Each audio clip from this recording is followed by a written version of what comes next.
Welcome to part number 2, AV number 2. Now let us start with Walt Whitman. Walt Whitman was an American poet, essayist and journalist. तर एक American कवी आहे, एक निबंधकार आहेत, पत्रकार आहेत. Whitman is among the most influential poets in the American canon and is often called the father of free verse. तर American प्रांतामध्ये अमेरिकन भागात अतिशय प्रभावशाली कवी म्हणून त्या ठिकाणी वॉल्ट व्हिटमन हे प्रसिद्ध होते. Is often called the father of free वर्स. तर त्यांना मुक्तछंदाचे जनक असं म्हणून त्या ठिकाणी लोक ओळखतात. मुक्तछंदातल्या ज्या कविता आहेत त्या कविता प्रामुख्याने त्यांच्या प्रसिद्ध आहेत. He grew up in Huntington in a family with difficult economic status. तर हंटिंग्टन नावाच्या त्या प्रांतात ते वाढले की ज्या ठिकाणी त्यांची आर्थिक परिस्थिती जी आहे ती जेमतेम होती. His major work Leaves of Grass was publish in July 1855. His O Captain my Captain a poem written on the death of Abraham Lincoln is widely popular. तर त्यांची ही कविता जी आहे ती पण प्रसिद्ध, खूप अशी प्रसिद्ध झालेली आहे. The section one of the section one of Song of the open Road from Leaves of Grass is a beautiful blend of self awareness, free will and tenderness of heart. तर यातला हा जो पहिला भाग आहे सॉन्ग ऑफ द ओपन रोडचा, तो Leaves of Grass ह्या त्यांच्या संग्रहातून घेतलेला आहे. Is a beautiful blend of self awareness, आणि एक स्वत्वाची जी जाणीव असते, स्व जो आपला आहे, आपल्यातली आंतरिक शक्ती जी आहे तिची जाणीव करून देण्याचं काम. Free will and tenderness of heart, आणि विशेष काय तर आपली जे जे मनात येईल असा छान अशी आपली मनशक्ती जी आहे, आपली हृदयाची जी सहृदयता आहे, ती सहृदयता या ठिकाणी कवितेत प्रामुख्याने यांची आलेली आहे. It gives us poets realization that along the journey of life one will face a test of wisdom. तर त्यांनी कवीला जे एक साक्षात्कार झालेला आहे की ह्या जीवनातला प्रवास करताना त्या ठिकाणी आपल्याला एक समंजसपणा जो आहे, सुज्ञपणा जो आहे, त्याने आपण आपण सामोरं जायला पाहिजे. Which is not tested in any school or university. आणि असा सुज्ञपणा जो आहे, समंजसपणा जो आहे, बुद्धिमत्ता जी आहे ती आपल्या शाळेत किंवा विद्यापीठामध्ये आपली कधी टेस्ट होत नाही. पण जीवनाला सामोरं जाताना त्या ठिकाणी एक सुज्ञपणा जो आहे, एक समंजसपणा जो आहे, डोळसदृष्टी जी आहे ती पाहिजे असं कवी म्हणतायत. A road is something everyone uses whether rich or poor and it forces all levels of people to associate with one another. तर हा जो प्रवास आहे, हा जो रस्ता आहे, हा सगळ्या लोकांसाठी आहे. तो गरीब असेल, श्रीमंत असेल, आणि सगळ्या सगळ्या प्रकारचे जे लोक आहेत, सगळ्या लेवलचे लोक जे आहेत ते एकमेकांशी त्या ठिकाणी कनेक्ट झालेले आहेत, हे महत्त्वाचं. दो रोड सिग्निफाईज मोबिलिटी. यातला जो रस्ता आहे तो त्या ठिकाणी गतिमानता दाखवतो. एक गतिमानता जी आहे जीवनातली तो सिग्निफाय करतो. One can take the road as a point to start over towards something new. तर कोणी आपण असंही म्हणू शकतो की हा रस्ता जो आहे तो एक नाविन्याची सुरुवात आहे, एक नवीनता जी आहे, एक नूतनी एक नूतन इच्छांची सुरुवात आहे, असंही त्या ठिकाणी म्हणू शकतो. Whitman talks about the people and places. तर अनेक अशा लोकांबद्दल आणि जागांबद्दल कवी बोलतो. He argues against staying in one place for too long. तर ते त्यांचं म्हणणं आहे की एकाच ठिकाणी आपण रेंगाळण्यापेक्षा, एकाच ठिकाणी थांबण्यापेक्षा आपण विविधता जी आहे जीवनात अनुभवायला पाहिजे. Although the hospitality may be true. तर त्या ठिकाणी आदरातिथ्य जरी महत्त्वाचं असेल तरी त्या ठिकाणी आपण एका ठिकाणी न थांबता आपण त्या ठिकाणी सातत्याने चालतं राहायला हवं, सातत्याने पुढे जात राहायला हवं. आणि गतिमानता हा जीवनाचा एक प्रामुख्याने स्थायी भाव आहे, तो आपण जपला पाहिजे असं कवी त्या ठिकाणी म्हणतायत. तर बघूया आपण song of the open road नेमकी काय आहे आणि काय दिलेलं आहे ह्या कवितेच्या माध्यमातून. कवीला काय म्हणायचं आहे ते आपण बघूया आणि कवितेला सुरुवात करूया. Song of the open road. तर ही कविता जी प्रामुख्याने आहे, मुक्त वाटेवरचं ह्या गीत आहे. ही अतिशय खुली वाट आहे आणि ह्या खुल्या वाटेवर कवीला नेमकं काय अपेक्षित आहे ते या कवितेत आलेलं आहे. तर एक प्रवासाला निघालेल्या कवीने आपले मनोगत या कवितेतून व्यक्त केलं आहे की प्रवासाला निघताना ते नेमकं काय अपेक्षा आहे. या प्रवासाला सुरुवात करताना त्याला वाटणारी जी उत्सुकता त्याने नाट्यमय स्वगताच्या स्वरूपात मांडलेली आहे. कवी मुक्त मनाने निघालेला आहे आणि समोर येणाऱ्या समस्यांना तोंड द्यायची त्याची तयारी आहे. हा प्रवास म्हणजे जीवनाच्या प्रवासाचे रूपकात्मक वर्णन आहे. तर एक रूपकात्मकता वापरलेली आहे की या प्रवासामध्ये अडचणी आहेत, अडथळे आहेत, समस्या आहेत, त्याला ओलांडायचं आहे. आपल्या सभोवताली आपला एक एक विशिष्ट असा कंपू आहे, विशिष्ट असा समूह आहे पण त्या समूहाला न विसरता त्या ठिकाणी आपण त्यांच्या आठवणी जपत त्या ठिकाणी पुढे जायचं आहे. आणि दैव नशीब जे आहे ते आपण घडवू शकतो. दैवाला नशिबाला आपण झुकवू शकतो. जर प्रयत्न केले तर काहीही साध्य होऊ शकतं, असा एक मेसेज या कवितेच्या माध्यमातून आपल्या कवीने दिलेला आहे. बघूया आपण या ठिकाणी काय आहे ते, नेमकं कवितेत काय आहे ते बघूया आपण.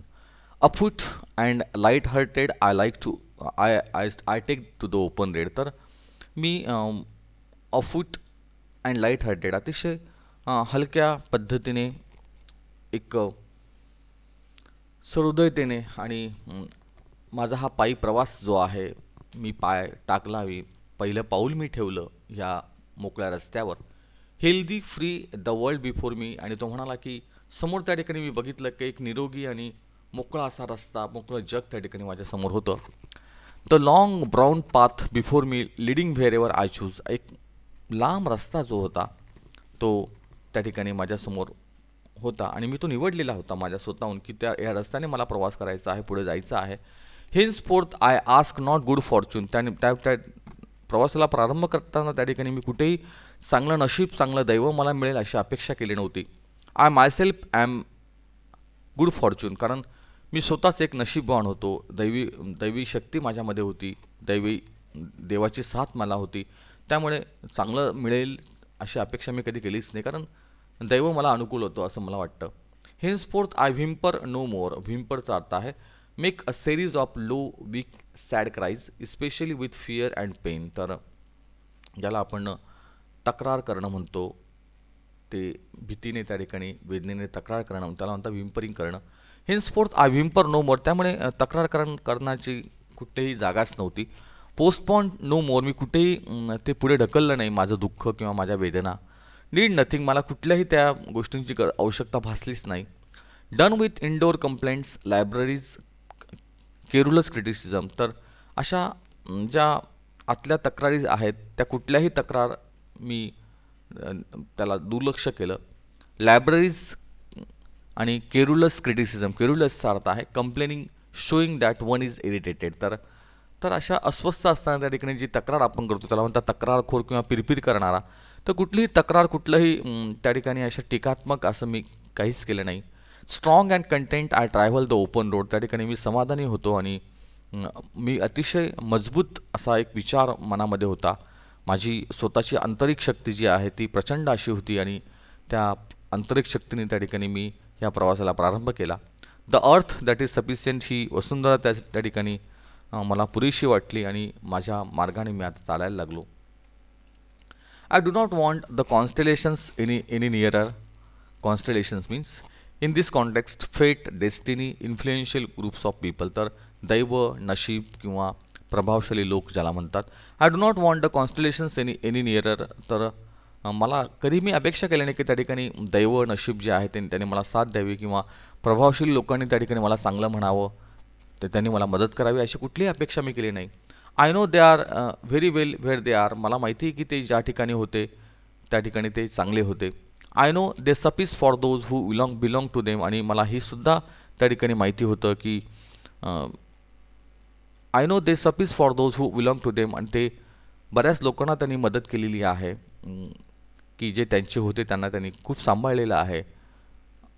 Steel here I carry my old delicious burdens. आणि आजसुद्धा त्या ठिकाणी तो इन ब्रॅकेट त्या ठिकाणी खालचे हे जे पॅरेंथेसिस वापरलेलं आहे.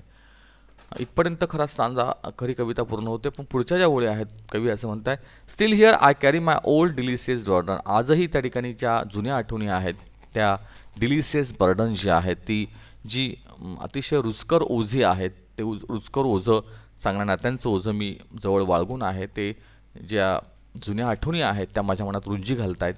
I carry them men and women. अशा अनेक माणसं, अनेक जी लोकं आहेत मला साथ देणारी, त्यांच्या आठवणी ज्या आहेत त्या माझ्यासोबत आहेत. I carry them with me wherever I go. आणि ज्या ज्या ठिकाणी मी जाईल त्या त्या ठिकाणी ह्या चांगल्या आठवणी मी जपेल, त्याचं मी चिरंतन स्मरण करेल. I swear it is impossible for me to get rid of them. मी त्या ठिकाणी माझी शपथ घेतो की त्या ठिकाणी ह्या सगळ्या गोष्टींना मी कधीही विसरू शकत नाही, कारण त्या माझ्या जीवनाचं अविभाज्य अंग आहेत. I am filled with them and I will feel them in return. तर त्या ठिकाणी ती माझ्या आयुष्याचं अविभाज्य अंग आहे आणि मी त्यांना मी सामावून घेऊ इच्छितो आणि त्यांच्यासोबत त्या ठिकाणी त्यांना काहीतरी मला द्यायचं आहे की ज्यांनी मला सांभाळलं होतं एका काळी, ज्यांनी मला आधार दिला होता. अशा सगळ्या चांगल्या लोकांची मी आज स्मरण करतो आणि कुठेतरी चालण्याचं ध्येय, कुठेतरी पुढे जाण्याचं ध्येय जे आहे ते मी त्या ठिकाणी सांभाळतो असं कवी म्हणतोय. ह्या कवितेच्या माध्यमातून जर आपण बघितलं तर विशिष्ट पद्धतीने आशावाद जो आहे तो कवितेमध्ये आलेला आहे. Song of the open Road is one of the poems in the collection of the American poet Walt Whitman's Leaves of Grass. The speaker of the poem is in a cheerful open minded mood. तर हा जो कवी आहे प्रामुख्याने तो अतिशय आनंदी आहे, अतिशय मोकळ्या मनाने त्या ठिकाणी तो सामोरं जातो आहे. And has on a set out on a journey of freedom on an open road. आणि ह्या उघड्या अशा मोकळ्या रस्त्यावर त्या ठिकाणी त्याने आपला प्रवास जो आहे त्याला सुरुवात केलेली आहे. His destination is not fix. त्याने आपलं जे गंतव्यस्थान आहे, जे जाण्याचं ठिकाण आहे ते ठरवलेले नाही आहे. For him life is a journey. आणि म्हणून ते म्हणतात की जीवन काय आहे ते एक प्रवास आहे.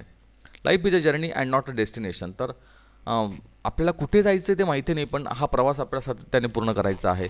He has chosen the open road which allows people of all categories, the rich and the poor, get equal opportunity to travel. त्याने असा प्रवास, असा रोड, असा रस्ता निवडलेला आहे की ज्या ठिकाणी गरीब श्रीमंत जे आहेत त्यांना समान संधी जी आहे ती मिळणार आहे. And by this the poor speaker uphold his democratic values. आणि अशा पद्धतीने आपली जी लोकशाही मूल्य आहेत ती जपली जातील. He is in complete control of his life. He is in charge and he is only deciding which part two choose. तर एक संपूर्णता, एक कंट्रोल जो आहे जीवनाचा, एक जे नियंत्रण आहे ते त्याचे सुकाणू जे आहे त्याच्या हातामध्ये आहे. Right from the beginning the speaker announces that he is not searching for any material success as is says. आणि म्हणून तो सुरुवातीपासून म्हणतो की मला कुठलंही भौतिक सुख जे आहे ते भौतिक सुख मला नको आहे. I ask not good Fortune, he is satisfied. तो समाधानी होत आहे. That is why he is light hearted. आणि म्हणून तो अतिशय मोकळ्या मनाने त्या ठिकाणी त्या गोष्टींना सामोरं जातो आहे. He does not want luck because he is carefree and cheerful and strong enough to make his own luck. तर कुठेही त्याला दैव किंवा नशीब जे आहेत त्याला नको आहे. आनंदाने त्या ठिकाणी ते जे मिळालेलं आहे तो ते स्वीकारतो आहे.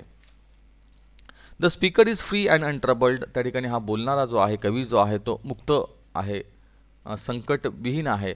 The road is the symbol of progress and mobility. आणि म्हणून तो म्हणतो की हा जो रस्ता आहे तो एका प्रगतीचं, एका गतिमानतेचं ते एक चिन्ह आहे.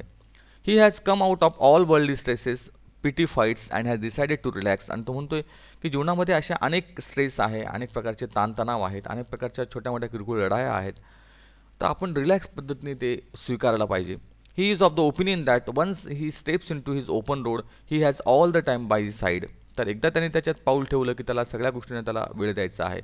The relaxing road gives him and overwhelming pleasure and all the problems फेड अवे. तर असा हा रस्ता जो आहे तो त्याला खूप आनंद देतोय. जे सगळ्या समस्या ज्या आहेत त्या संपता आहेत. He no longer feels troubled or stress but strong and content. तर कुठेही संकट किंवा ताण न घेता त्या ठिकाणी तो स्वतःला अतिशय त्याची मनशक्ती जी आहे ती मजबूत आहे, समाधान त्याच्या अंगात आहे. The speaker is so content with himself that he is happy to be separated from others. आणि तो इतका आनंदी आहे की त्याला सगळ्यांपासून वेगळं विलग व्हावं असं वाटतं. He does not have any desire to reach the stars and know that they are fine whatever they are. आणि म्हणून तो म्हणतोय की कुठल्याही नातेवाईक, कुठलेही मित्र मला नको आहेत की जे ते ज्या ठिकाणी आहेत त्या ठिकाणी ते चांगले आहेत. He gives a hint that he does not want to include himself with the people who belong to constellation. Maybe he is indicating towards the influential people. He does not need them. His journeys from community to the natural world makes him understand relatives. He is on the road to mobility and the reward he gets is true happiness and wisdom. तर एक समाधान आणि आनंद त्याला मिळवायचा आहे. The last stanza is a parenthesis since it is given in brackets. The poem could have been complete without 3 lines, but they are like other afterthought, a self-confession, and an aside where the speaker accepts that he has got problem. They are his burden, but he has no complaint against them. On the contrary, he refers to them as a delicious. He does not disown them, but relishes them, and so he is not worried to carry them wherever he is going. And he and his burdens share a meaningful relationship. This acceptance of life as it gives the speaker relaxation and happiness as well as opportunity to be true to himself.